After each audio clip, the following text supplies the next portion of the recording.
Hey YouTube, it's Dimitri, and today we're going to talk about the failed interview that saved my career. Okay, so for those of you that don't know my background, I worked in corporate finance, accounting, marketing analytics, for example, business analytics. I worked in a startup company doing a bunch of these different traditional finance skills, a lot of accounting, marketing, for example, worked with board of directors, and all this kind of cool stuff you do at a startup.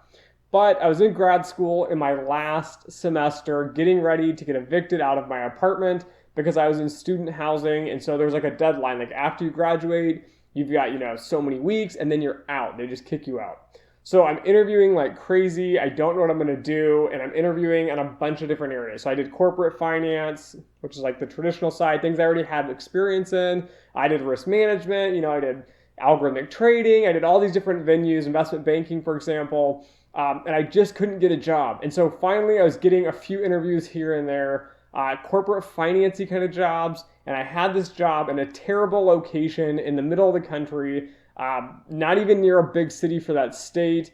And they called up and they said, "Hey, Dimitri, we have this interview we'd like you to interview for. It pays $70,000. Why don't you call and do this interview on, whatever day at this time?" I was like, awesome. Okay. I'm all excited. I'm pumped. I'm for the interview. And I interview, and for some reason, this guy wasn't speaking very clear. I couldn't understand him on the other line. And after probably about 5 minutes into this interview, I was tired of saying, like, "Can you repeat yourself?" And they were trying to pitch it as like it's this amazing opportunity. It's a great job. It's going to, do all this stuff. And the city's a little in the middle of nowhere, but it's okay. And so I'm like on board a little bit thinking, wow, I don't really want to live in the middle of nowhere. I don't really want to go back into the corporate finance realm. But at the same time, if it's going to pay me $70,000, this is going to be a decent opportunity. And so I went through the interview and then it got to the technical section. Okay. So keep in mind here, I have 8 years experience. Out of that 8, I probably got between 4 and 6 strong years of corporate finance, working with presenting financials to boards, doing financial analytics, trying to help manage capital and do all these other things that you work with in corporate finance. And they're asking Excel questions. So it's like, can you explain, I don't know, they'd like list off functions. And we got to a point in the interview where the guy's like, "Can you explain to me if you've ever used the SMIF function?" And I'm like, "I don't quite understand." I'm like, "Can you explain that again?" And the guy repeats it, and I just don't get it. Like, I don't understand what he's saying. I'm trying to figure it out. And I've already answered like 6 or 7 other questions on Excel, things I've already done. Yeah, I can use VBA. Yeah, I can program and all this stuff. They didn't even care about the VBA. They just wanted to know about like these handful of functions. And I'd already given them examples and everything. We get to this last one, and I can't quite understand it. I'm like, no, it doesn't quite sound familiar. But, I'm sure I can figure it out. I've done all this other work in Excel. And then I start pitching in, I've done VBA. I can write my own functions. So I have all this experience and, I worked in corporate finance. I know what I'm working on here.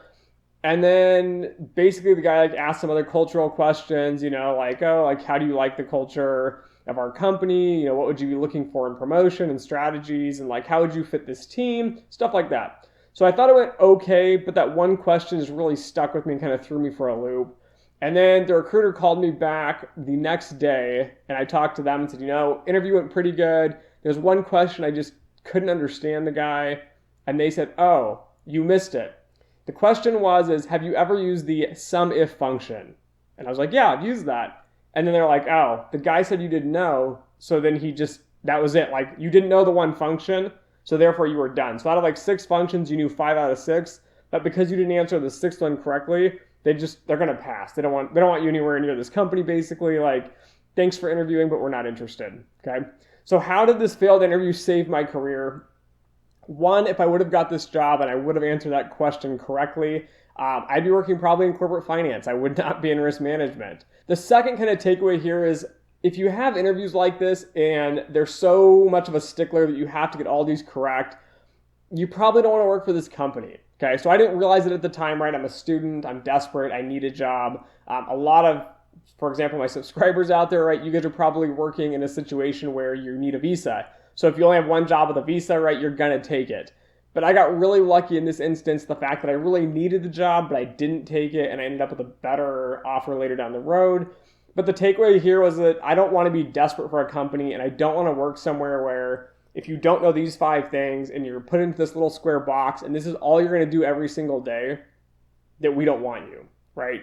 So for me, this saved my career in the fact that I missed this opportunity and I ended up interviewing at a bunch of other companies, corporate finance, marketing analytics, explaining stochastic models to these guys. Didn't get those offers. I waited forever. And then I got a trading offer that I had like pending, but it just would never go through. Their HR department like lost funding for this position. And then it was going to be on the back burner and I had to wait for it. But I ended up getting my resume rewritten a few times, focusing more on what I really wanted to do here. So the takeaway here is, even though you have failures, right, you can still succeed from them. Hopefully you learn from them. And then moving forward, right, I figured out I didn't really want to do corporate finance after that interview specifically. Something as petty as like working in Excel. So at the end of the day, I ended up thinking, if these are the companies and that's what they're looking for, I don't want to do it, right? Working at a startup was awesome doing corporate finance, but doing this big corporation nonsense probably isn't for me. I also refocused my resume and wrote it completely opposite to corporate finance, focusing almost all of my resume on statistics, and then I ended up landing my job and my career in risk management, where I basically am a statistician every single day. So anyways, don't let those failures get you down. Don't forget to like, share, and subscribe. Hit the little bell button below for weekly updates. And as always, until next time.